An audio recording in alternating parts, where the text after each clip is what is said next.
Hello, hello, everyone. Welcome to Webinar Wednesday. I love doing these sessions because it's an opportunity for me to come to you at least once a month and offer you advice, recommendations, and really share some of the things that I'm personally working on, my team's working on, and ways that we're trying to be not only stronger in our businesses, but better as leaders and learners. And I think that's a great segue into today's topic because we're really going to be talking about how do we invest in ourselves. I'm going to ask you a couple of questions, whether you want to share those answers with me during today's session, or if you prefer to just jot them down yourself, that's perfectly fine. The key here is I really want you to take away from today's session that for many of us, we're often asked to lead in our organizations. We're often asked to lead in our communities.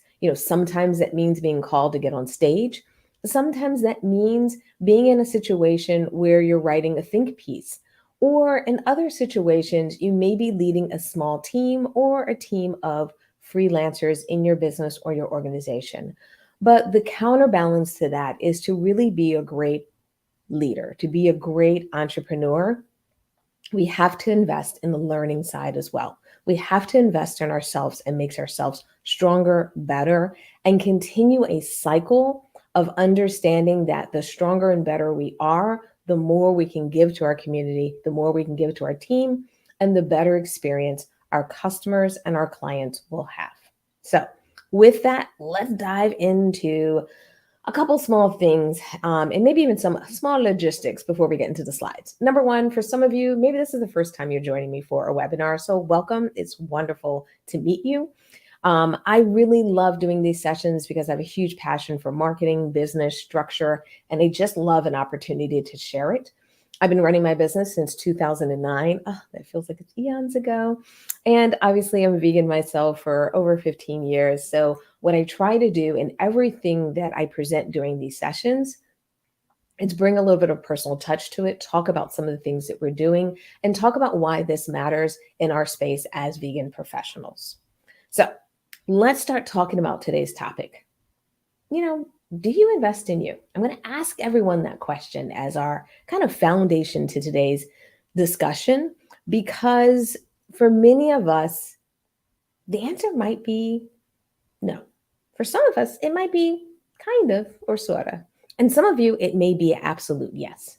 But I want to make sure when you walk away from today's session today, is that if you haven't been investing in yourself, you find ideas and ways that you can. If it's been a maybe or kinda or sort of, what I want you to take away from today's session is that you really should turn that into a consistent yes. And if it's been no, I don't want you to feel bad that you haven't been investing. I don't want you to feel like, oh, I know I should be doing these things, but Stephanie, the reality is I'm busy. I feel like I'm pulling my hair out all the time. How am I going to have time to do it? So I'm not saying that you're neglecting this process. For many of us, we're just busy. But what I want to make sure for any of my folks who answer no to this is that you realize that you need to reassess some of your perspectives, change some of your habits, focus on some skills, and really start to think about how you can add kind of this learning and investment process into your everyday life. And we're going to talk about that in today's session. So I've given you a few minutes to think about it, whether you want to share it in the chat or jot it down on a piece of paper. I want everyone to do an honest assessment. Do you feel like you're investing in yourself? And if it's, like I said, a yes or a no, or maybe it's a little bit easier to do this on a scale. Let's say if we did a scale of 1 to 10, a 1 being an absolutely I do not, and a scale and a 10 meaning every time I do it, I'm really great at it. Where would you be on that scale of 1 to 10? Would you be an 8? Would you be a 6? Would you be a 7? So if it's a little bit easier to do on the scale and you feel more comfortable sharing it, please drop it in there because that might be a way that we can start to maybe assess where you are as a baseline. And then after this session, you can come back to it and say, you know what? I'm a 5 striving to be an 8. I'm a 3 striving to be a 7. Those are the ways I want you to start thinking about how you're going to make improvement Because one thing I never want you to think when you come to these sessions or when I'm giving recommendations or advice is that I'm asking you to go to perfect. I'm asking you to get to this phase where you're just like absolutely doing everything right. What I always want you to do is to make that improvement, recognize that improvement, and start to get on that path. Perfect. Hey, Donna, great to see you. So love it. We got some information in here. Some people who are talking about, investing in themselves. Ellen, thanks for your comment here. Rose, thank you so much. And Donna, great, great, great. Anyone else who shared it on their sheet of paper, no worries. You can definitely keep that close to your vest, as you say. But I want to make sure you think about it. And I'm going to come back to this at the end of the session to say, what are you going to do differently to start investing in yourself? So, as many of us are striving to take those numbers up, as many of us are striving to do a better job, one of my probably number one recommendations is to make sure that you're building your learning plan, you're building your growth plan, you're building your, personal, professional development into your business plan. I teach often that people should be thinking about their business and thinking about the financials, meaning where do you want to be 12 months from now? Often I'll say people from a business standpoint, where do you want to be 12 months from now? Whether it's the projects you're working on, whether it's the services you offer, whether it's the number of clients that you support. I often want people to build a plan in their business so that 12 months from now, they can sit down and say, did I get there? Was I able to achieve those things? But what I find sometimes is missing from that list is that personal professional goal setting. Taking the time to say, not only do I want to financially be somewhere different in 12 months, but I also want to be somewhere different from who I am as a leader and an entrepreneur in my business. And therefore, if we all know we would like to grow, and for many of you here today, the fact that you're here today is evidence that you want to grow. What I want you to do is put information behind it, put a commitment behind it, and actually start to write down where you want to be 12 months from now. What would that look like? Now, for some of us, it's like, well, where do you want me to start? I mean, there's a ton of things I'd like to do differently. There's a ton of things I want to do better. And the idea is, I just want you to start with a very short list. Maybe it's just one goal. It doesn't have to be 10 things. Remember, I'd rather you have one personal development goal, knock it out the park in the next 3 months, and then we come back and we build another goal. There's nothing wrong with achieving something and then coming up with the next set of goals, the next set of things you're going to go after. Now, I wanted to put this page in here because I think sometimes when we think about those personal or professional development kind of goals, sometimes we go into business mode. Sometimes we go into marketing mode. And I can do this too. Sometimes I'm like, oh, I want to get better at social media, or I want to get better at email marketing. And that's good. That's valid. But I'm going to put that on the business side of things. What I really want to make sure is that you're digging deep and thinking about that personal development growth. I want you to think about what's really holding you back. And sometimes it's that work-life balance. And what I mean by that is if you're showing up in the morning and you're completely exhausted and depleted when you start your day, we got to work on that because no matter how much email marketing you do, no matter what your website looks like, no matter what you do as far as social media planning, if you're feeling depleted in the morning, it means you're not showing up with your best. It means that you may not be getting everything done that you could get in your day done. And you may be kind of working like in an uphill battle. And after a while, fatigue's going to set in, and that's going to really show up in your business in other ways.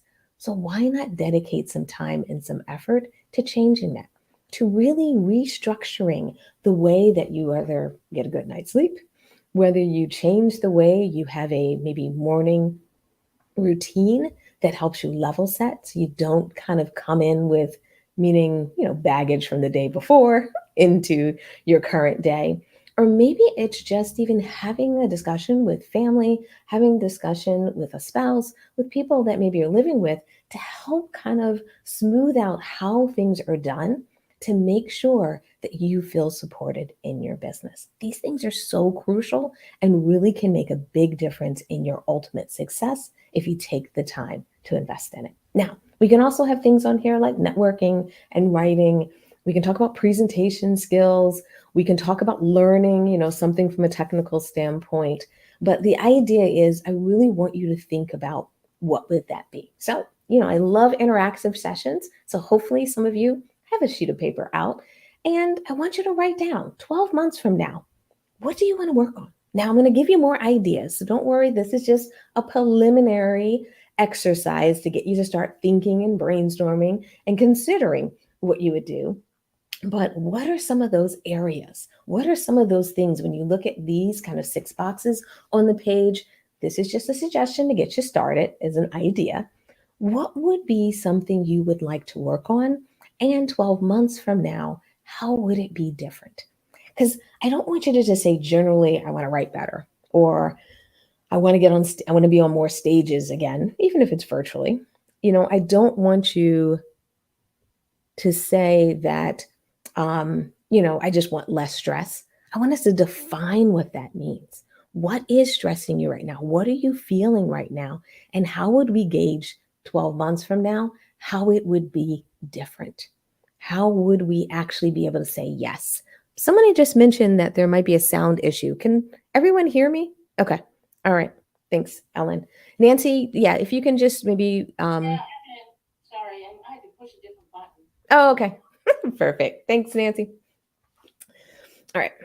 The other thing I want to talk about is a little bit self-care. Now, I know self-care is like the buzzword and we're all talking about it and we're saying how important it is, but I want to put a little bit of my recommendation on it, a little bit of my slant on it, because one thing that I find is for many of us, we talk about self-care, but what really can make the difference in having a self-care ritual is figuring out how to make it an everyday activity.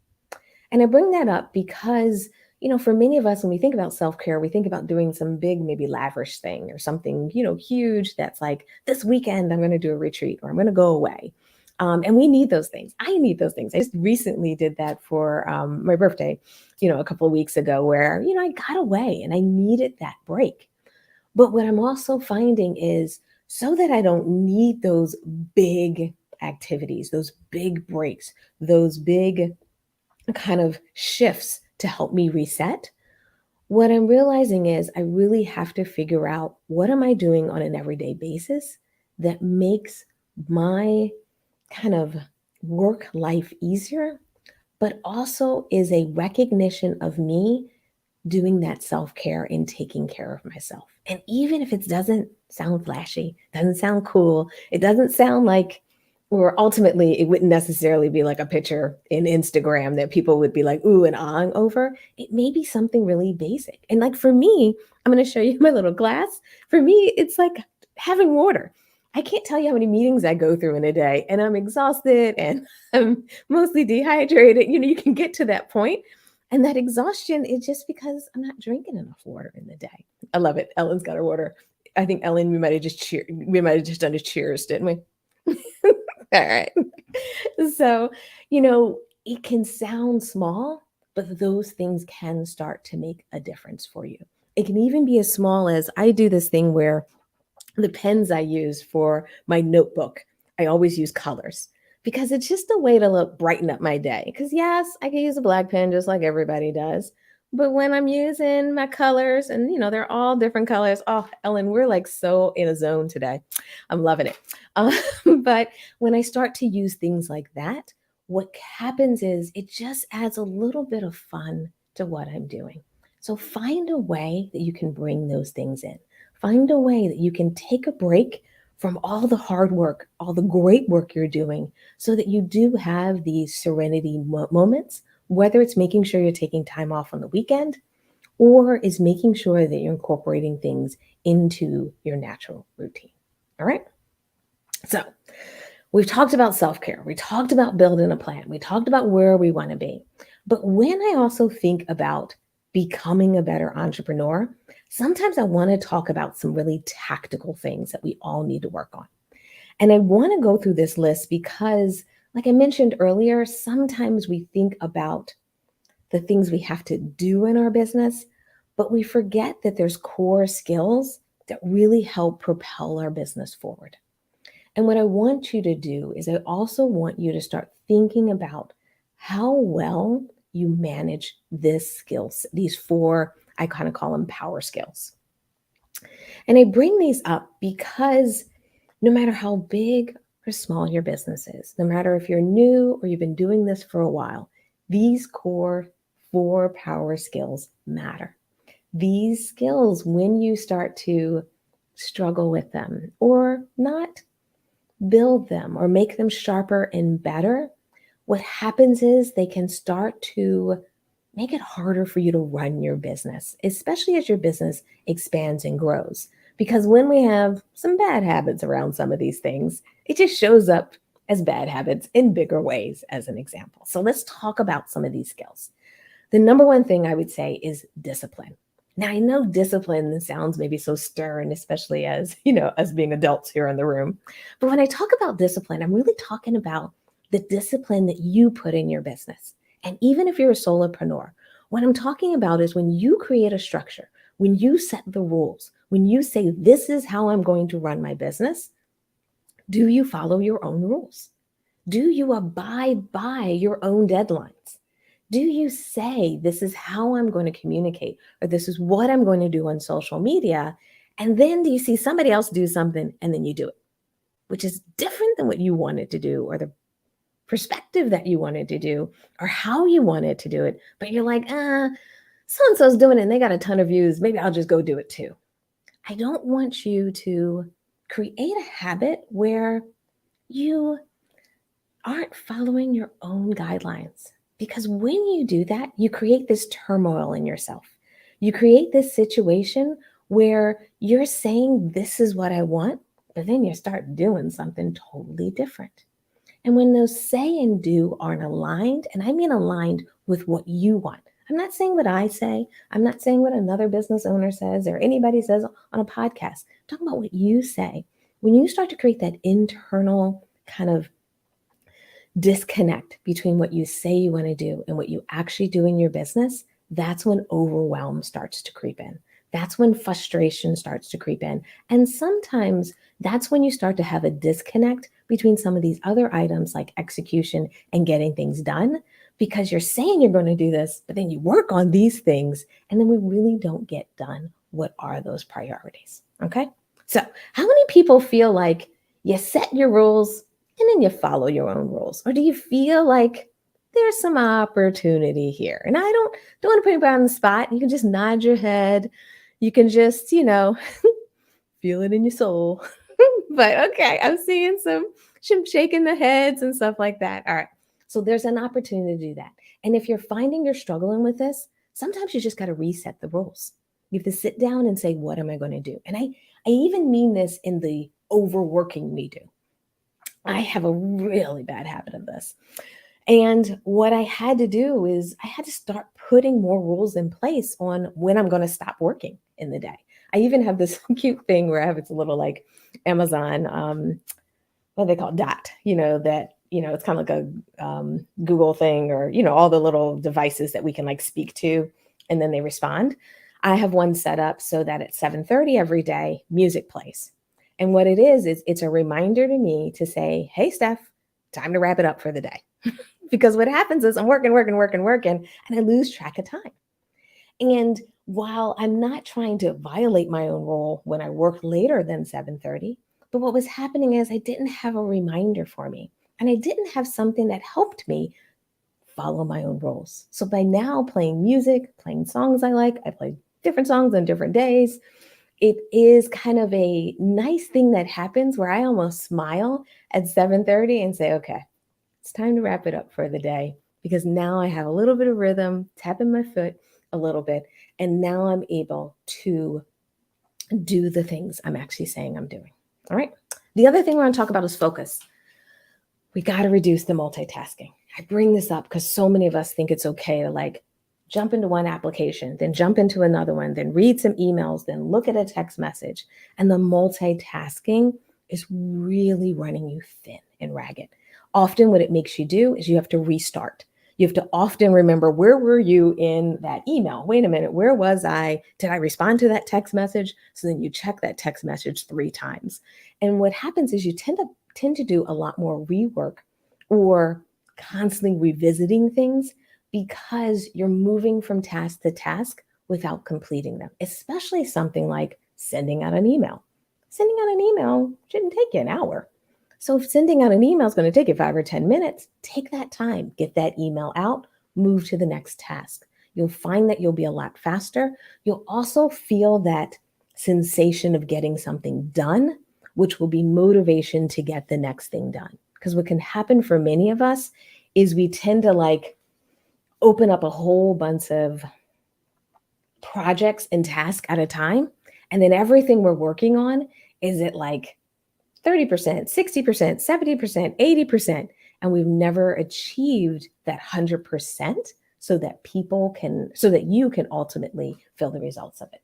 The other thing is organization. Organization sounds like a nice general rule. And I don't want to make it sound like I'm super organized because, I get messy at times. And it's not about the perfection of the organization. It's really about having a system in place in your business. The idea is that your business runs a certain way. If you have certain classes, if you do certain programs, if you offer certain coaching, all of those things should have a system around them. How people get notified after they sign up, how individuals, do you follow up with people? Like I had a meeting with someone today at 11 o'clock. They didn't show up. I have a process around what we call the no show. And if someone doesn't show up, I sit down and have those canned emails set out so that I don't have to write an email from scratch every time that happens. Because what used to happen is I get so busy that I'm like, oh, the person didn't show up. I'll email them. And then like 2 or 3 days go by and I didn't email them. Now I have a standard email. I can send it out to them. And now I send out an email that says, hey, it's 11:10. I'm leaving the Zoom call. Here's the link so you can reschedule. And by having that system, some things I don't have to think about anymore because I'm not doing them from a blank sheet of paper. I'm doing them from the system and building those habits around this. Now, why does this matter from a learning standpoint? Why does this matter from a business growth or being a better entrepreneur? The reason this matters is because once you've solved something in your business, once you've realized the right solution in your business, once you've figured out what works for a customer or a client, or gets you booked for speaking engagements, or helps you, reach or help people go vegan, by turning it into a system, you'll be able to help more people. By turning it into a system, if you expand, you'll be able to hire someone and be able to pass that process to them so they can maintain it. So the more you start to get organized in your business, then not only the easier it is for you to scale, but the easier it is for you to serve the community that you love. And then the last skill is execution. And I know I use like really dry words, and I do that intentionally because I want you to look at them and go, Steph, but I bring these up because I want you to realize that we have to get things done in our business. We can't just have ideas and jump from idea to idea. We can't just say, oh, I should try this, I should try that. And then we try it, but we don't get the results of it. We have to take things to actual completion. Every day, you should have a major task in your business that helps you get closer to your goal that you complete. So on a daily basis, you feel that. Now, some of us, we're not there yet. So you work on it on a weekly basis. But the idea is when you're working, you should feel like, you know what, I'm making progress. I know what I'm working on. I know the status of the things I'm working on. And I know how quickly I get things done. Now, most of the time that means using something like a project management system and all that good stuff. So when you get there, you can get there, whether you're using a spreadsheet to manage your tasks, it doesn't matter. But what you want to do is have visibility to how quickly you're getting things done and to be able to sit back and say, what did I do this week? Or what did I do this month that moved my business forward? And I want you to feel confident with that. So what do you guys think about these power skills? Do you feel like, Steph, I got them? Or do you feel like if you had to pick one of these four, which one would you focus on as a result of today's session? Like, which one do you say, you know what? I got some opportunity around that focus. Or you know what, Stephanie, you can drop it in the chat. I got some opportunity around the organization because that's not my big thing. All right, perfect. Thanks, Ellen. Organizations, love it, love it, love it. Anyone else want to share? Oh, I'll give you guys a few minutes. I know it takes a minute to type it in there. While you're typing that in, I'm going to set up the next slide and then I'll, keep reading. The other thing I want to talk about today is not just skills that make us a better entrepreneur, but perspectives. Sometimes what's holding us back, or sometimes what's making it difficult for us to achieve even a business goal, or sometimes what we're struggling with, it's not what we're doing, it's our perspective around it. And I'm going to share two examples of perspectives that I want you to challenge. Now, for some of you, these two perspectives will be like, absolutely. You're like, yes, that's something I needed to think about differently. And for others, it may be a different perspective. So hopefully we can use the same kind of methodology of evaluating or identifying a perspective that you want to move. So thanks for sharing. I see it, Nancy, definitely discipline you're going to work on. And Rose, welcome, Rose. I didn't say hello earlier, but organization and execution, perfect, perfect, perfect. And even for me, I don't want to make it sound like when I do these presentations, I figured it all out and I got it all going on. What I tend to do is relook at this because even though I might have mastered a certain level of a skill or I might have done something, every time I change my business and expand my business, it's different. So, as an example, I love structure, I love systems, I'm really big on it. But I changed my team. I actually brought in a couple of extra people on my team. I have my team working on newer projects.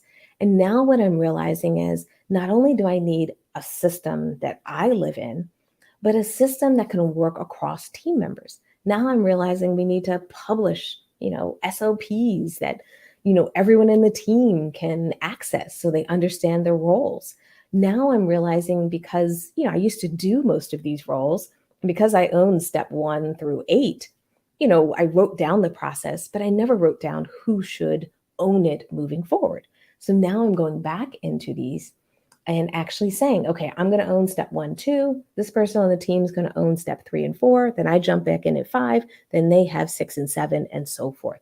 So you also may find with some of these skills that it's not that you just master it and you just cross it off the list. But as you grow and as your business grows, you will do things differently. All right, perfect. I love that, Linda. The discipline of following up with a calendar schedule. Yeah. And that's the thing, it's kind of difficult sometimes when you have like that discipline, um, is that, and even sometimes in the organization and structure, there's always that challenge between how much do we put in place and how much flexibility we need. Because I don't want you to have a rigid process in place. So there is some flexibility that you'll need, but definitely you want to be able to say, okay, this is what I plan to do, and this is what I'm going to work on. So I love it, love it, love it. Thanks so much, Linda, for sharing it. Good point, Nancy. Nancy said that, you need discipline that allows creativity. Absolutely. And honestly, we're going to talk about in a few minutes one of the tools that I use to get creativity and creative ideas. Because sometimes for me, I need a place that feels like a creative environment. Sometimes I need topics that, still have sometimes a business slant to it, but has a creative mindset to it. So we'll talk in a few minutes about a tool that I use that can help with that. All right. So perspective wise, two things I want to talk about is confidence. The reason I bring this up is for many of us, we are fairly confident people. We believe in what we're doing. We believe we can help people.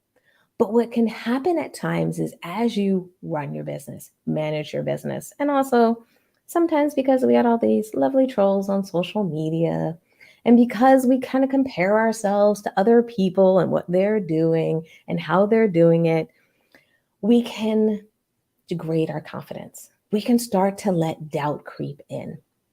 Or we step outside of our area of expertise. We try to be the expert in everything vegan under the sun because we're vegan. And the idea is you don't have to take on all of that. Sometimes taking on or thinking that you have to be the authority and help everyone on their vegan journey, you have to help everyone achieve everything that they're trying to achieve. The reason that your confidence is being shook, The reason that you're getting a little bit of that doubt or you're wondering if what you're doing is right or wrong is because of the perspective. So think about if there's any kind of doubt that you have in what you're doing, any doubt in how you're leading, if there's any doubt in how you're coaching, if there's any doubt in how you should run your business, especially as we're all kind of living in this, I don't even call it post pandemic, but, as we're living in this world where things have shifted and changed so much from the way we might have ran our business before, I want you to really make sure that you're building up your confidence in who you are, what you do. And I want to make sure that you're not expanding too far out. I want to make sure you feel comfortable saying, hey, that's not my area of expertise, but this is what I can help you with, as an example. That you feel confident and honest with yourself and others on what you can do, and that you work on managing that doubt. Because if that doubt creeps in and gets too big and too loud, it will impact you as a leader and as your impact as an entrepreneur. The other thing is making decisions. I bring this up because as an entrepreneur, we got to make a lot of decisions about a lot of stuff all the time. There's just questions. What software should I use? What tool should I use? You have to make decisions on how you want to help people. People are asking you for recommendations, and you have to decide what's on your recommendation list and why you're going to do it and how you're going to do it. And with all of this pressure, what can happen is you can get to a point where you think you have to be perfect in everything you say. You think that every decision has to be the absolute best decision you've ever made. Or we get worried that we don't have the right information to make a decision, and then we stop making decisions. And instead of making decisions in our businesses, a little tiny problem or tiny little issue that we had to make a decision on turns into a bigger one because we let it sit. We let it expand. We let something that's going wrong turn from a slight issue to a major issue in our business. And therefore, the decision is harder and more impactful because we waited. So, one thing I want you to really think about as a leader, as a learner, is how do I get better at making decisions? How do I get more comfortable with making decisions on what information is available today? How do I understand that some decisions I'm going to make are just going to be wrong? Because there's no way you're going to be 100% right. So you have to work in these like 80-20 rules and start to really get comfortable with it. Now, if you're struggling with making decisions, listen to some podcasts about decision-making methodologies. When I do these, I'm not trying to say that, this is your problem area, go fix it. What I really want you to feel in these moments as you're hearing me and as we're going through these slides is I want you to say, you know what? This is something I got to work on. And like we talked about earlier, I'm going to put a practice in place. I'm going to make sure 12 months from now or 6 months from now, I'm better at making decisions so it doesn't stress me out so much. I'm better at making decisions so that I can get solutions going. And I'm better at challenging my perspective on something, because sometimes when it comes to decision, it's not the decision itself, it's the perspective on being wrong. It's the perspective on what people will think if you recommend A versus B. It's the perspective on, well, what if I don't have all the information, and if I knew something different tomorrow, I might make another decision. It's those perspectives that keep us from doing what we need to do, which is make decisions as leaders. And I want to make sure you challenge those beliefs, because some of those beliefs are hurting you and not helping you. Sound good? How's everyone feel about like decision making, confidence? Do you ever feel like you should be challenging your perspective on it? Do you ever feel like you should be sometimes looking through a different lens to make sure that those things don't creep in? Or if it's something different for you that you need to challenge your perspective on, I definitely would love to hear in the comments. All right. Now, we've been talking about all the challenges, like how do we change our perspective? We've been talking about how do we put some goals in place and talking about some of the goals that you ultimately want to put in place as you're building, growing, and expanding your business here. But what I want to do is give you some suggestions and maybe even some recommendations on things that you can do that can help you in this process, resources that you can use, or ways that you can think about finding resources so that you can stay connected, be knowledgeable, and recharge. All right. So, conferences. I love conferences. Absolutely love it. Now, with this day and age, it doesn't necessarily mean that you have to go to a physical conference. You can do one online. You just kind of got to have a little bit of the focus around, blocking out the time so you can be there. But I find conferences are such a great way to recharge. They're such a great way to feel inspired. It really can be such a fun way to get new ideas flowing in our businesses. And what can happen for many of us is we go to conferences like as speakers, especially, pre-pandemic, but we didn't necessarily go as attendees. Many of us will show up and we'll go in, do our presentation, and then we're out. And what I want you to start to think about differently is, who do you want to hear speak? Who would inspire you? Who have you heard a podcast or read their book? And if they were at at a conference or the keynote speaker, would that excite you? Would that be amazing? And I bring that up because conferences create kind of a slightly different energy than just going to a Zoom call or a Zoom session. And whether it's virtual, you can do a virtual conference or in-person conference. I find both of them do it. But what happens is it gives you a more kind of immersive experience. And at times, for you to be a stronger leader and to get the training and things you need that experience. The other thing I love about conferences is they've gotten very specific these days. They're a lot more topical than just, online marketing, or, you know, I'm trying to think, women in tech and things like that. What I'm starting to see is there really, really some fun conferences that show you all the aspects of something. One of my favorite ones is the podcast movement. They do a conference, I think this year it's in Dallas. They were in Orlando.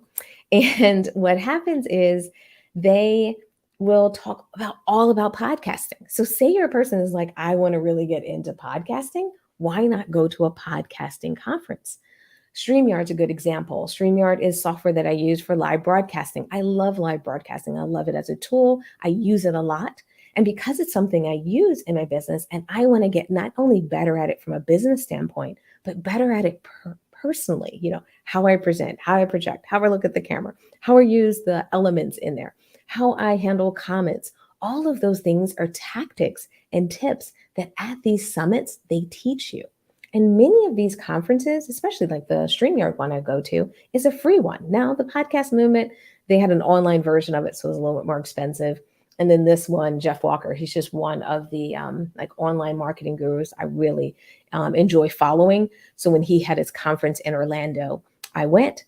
But I bring these up because if you are getting out there, if you are going to events, one thing that I tend to do is I tend to look for conferences that come to my city, conferences that I can drive to, because it can get expensive going to some of these conferences. And if I don't have to do hotel, I don't have to do a flight, the conference can become a little bit more reasonable, especially if I'm trying to invest in myself.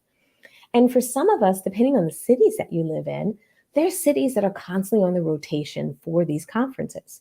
So sometimes you just have to go to a couple of sites and see what's coming to your city this year, what's coming to your city next year, or going on the website for some of these either organizations, software, or tools that you use in your business, signing up to get notification or getting on a waiting list for their conference and finding out about it can be a great way to do it. And for many of these conferences, they will sometimes have a virtual track in addition to one in person. The other thing I've started to do is I started to have like a friend or colleague that I go to these events with. There's someone here local in Orlando. She's a blast. And she goes to a lot of these conferences. What happened is we just bumped into each other one day and we realized we were at the same conference. And now what I do is anytime I have a conference, I send her a note and say, hey, are you going to go too? Because what happens is when you go and get all this great information, you're like just bursting with things that you want to share or you want to think about. And when you have somebody to talk to about it, when you have someone to share what that experience was about, it becomes really kind of exciting to have those like post conference discussions or even follow up to say, now that I went to the podcast movement conference, I started my podcast, I implement those things. You can get back on the phone with your friend or colleague that you went to the conference with and discussed. What do you guys think? How many people are doing conferences? And like I said, I know some of us are maybe not traveling as much, but even if you're doing it in a virtual standpoint, are you really connecting with conferences or events that are very specific to your personal professional development? Yeah. Okay. All right, Nancy. Because I really think so many more of these tools are out there these days so we can do this. And I think there's such an opportunity for many of us too. Ah, perfect. Linda. Yep, yep, yep, yep, yep. Yeah, that's true. Doing webinars and all these stuffs are great. Doing them in person is great if you can. And then also sometimes the virtual ones are a little bit interesting. Like when StreamYard does their virtual, it's just a 1 day event and they don't even do the full day. I think they do like 4 hours as an example. And what I love about it is, it's not blocking off my whole day. So I, can't work. And also it can get a little bit exhausting sometimes to be on video for like 2 or 3 days straight. So what I like about what they do is they normally have a big keynote speaker. I think they had Gary Vee at their last one. And it's just great to go into the keynote speaker, hear them. I go into a couple of different rooms, and maybe after an hour or 2 hours, I get enough information to power forward, to get enough experience to really get recharged. And that's why a lot of times I have like a short list of like probably about 10 or 11 conferences or events that I really, really enjoy. And therefore, I look at them every year on their dates. And then I also follow some because I know they come to Orlando or Tampa, fairly often. So therefore, I look in the rotation to see if they have anything. The only conference I know that's really vegan specific is the conference they have in New York every year. It's normally in September, October. And I think they call it the Plant-Based Expo now. Ben would be so mad at me that I'm forgetting the official name. But there is one for food producers and retailers in New York. The challenge is, with everything going on lately, it's been a little bit hard for people to, yes, Plant-Based Expo. Thank you. That one's a really good one. But the thing about that is I love that for networking, connections, and so forth. But when it comes to my kind of personal development, I really like to go to very targeted conferences. So it's not just a vegan conference or even, some of the conferences, even the business stuff is just very general. I'll go to one that's very specific to whatever I'm trying to learn or get better at. Whether it's teaching me about team building, whether it's teaching me presentation skills. I really love to get those really targeted ones because they can be really fun to implement right away. So that's one of my other things. The other thing I'm going to recommend is a tool called Creative Mornings. And what they have is they have these, what they call field trips. Creative Mornings, I think, is a great way to tap into that creative side. So Nancy, like you were talking about earlier, how do I have this environment that kind of feels and has a little bit of that creative touch? And I think they really do a great job. Now, some of their stuff is just purely creative. So I absolutely love it because it's a way to hear speakers and to hear people really talk about creative perspectives. But I love this idea, like building self-trust through art. Like that intrigued me when I saw it. And I was like, I'm really curious what that's about. Like, what are they teaching? And this is just an example. I just did a quick screenshot earlier today to pull in some of their most recent events that they have planned. And this gives you an idea of some of the topics, some of the things that they're covering. And what I really like about what Creative Mornings does, and just so you're aware, kind of background, Creative Mornings used to do a ton of local events. That's really what their claim to fame was, and kind of having that creative environment and outlet for organization leaders, entrepreneurs, and so forth. But with everything going on, they've added this component called field trips, which allows you to participate in virtual events. Now, they still have in-person events. So depending on the city that you're in, there may be some in-person events on there as well. But I absolutely love their field trips. So I wanted to make sure you guys had this as a recommendation because I really find it's a way to help me stretch my thinking, stretches my imagination. I also like this because I've joined a lot of these sessions, and based on the speaker, I've started to follow their podcast, or I started to, join at their website and read their blog. So it's been a great way for me to find people who are kind of like my new teachers to help inspire me and help me move forward in my growth, but move forward in my growth that's not just business tactical, but more in a creative light. So I highly recommend you take a look at this. Has anyone ever been on Creative Mornings or been on one of their field trips? I'm curious if you guys have heard of these resources before. No. Okay. All right. Maybe something to check out. And then this is another thing that I highly recommend, especially for your professional sanity, is co-working sessions. This is something I've really, really loved doing, and I discovered during the pandemic, and I still enjoy doing it now. And then we're also, going to incorporate it into things that we're doing, because a lot of us just feel isolated in the work that we do, and we still have to get the work done.